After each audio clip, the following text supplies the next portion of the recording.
লালটুর শরীরের অবস্থা খুব খারাপ ছিল, ওর স্কিন ডিজিজ হয়েছে।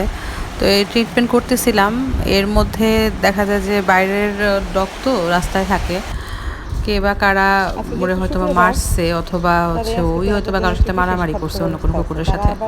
তো পুরা ইনফেকশন ছড়ায় গেছে।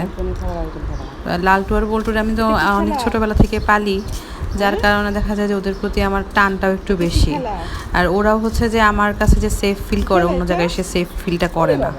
তো দেখা যায় যে মানে যখন এর অবস্থা দেখতেছি তখন আমি দিশেহারা হয়ে গেছি আসলে, যে আমি কিভাবে ওর সলিউশন করব। তো যাই হোক, কুত্তাওয়ালা একটা গ্রুপে আমি পোস্ট করার পরে ওনারা আমাকে অনেকগুলা রেমেডি, তো ওইখান থেকে একজন ভাইয়া উনি আমাকে অনেকগুলো মেডিসিন সাজেস্ট করছে দেওয়ার জন্য। তো আজকে ওর জন্য মেডিসিনগুলো নিয়ে আসছি, প্রায় 1100 টাকার উপরে দাম পড়ছে মেডিসিনের।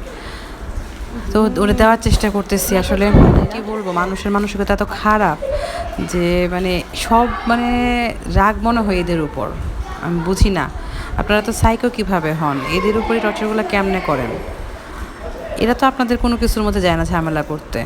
যাই হোক, করে মেডিসিন দেওয়া শুরু করলাম, আপনারা ওর জন্য প্রে করবেন।